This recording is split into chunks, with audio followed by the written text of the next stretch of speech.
దారిద్ర దేవత మన దేశం నెత్తిన కూర్చున్నట్టుంది. ఆ మాటకొస్తే ఈ భూమిపై మహా ఖరీదైన గ్యాస్ను వాడుతున్నాం పేదవాళ్లు మనమే.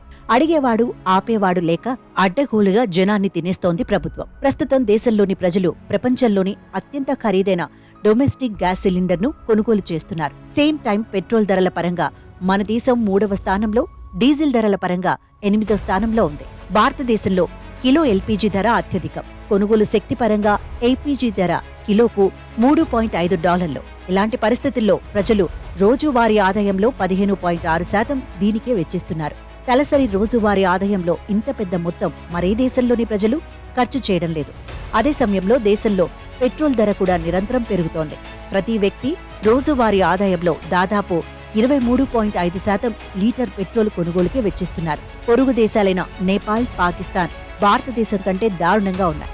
నేపాల్లోని వారు రోజువారీ సంపాదనలో 38.2% పెట్రోల్పై ఖర్చు అవుతుండగా, పాకిస్తాన్లో 23.8% పెట్రోల్ కొనుగోలు కోసం ఖర్చు చేస్తున్నారు. అభివృద్ధి చెందుతున్న దేశాలలో తలసరి రోజువారీ ఆదాయంతో పోల్చితే పెట్రోల్, డీజిల్, వంట గ్యాస్పై చాలా తక్కువ నిష్పత్తిలో ఖర్చు చేస్తున్నారు.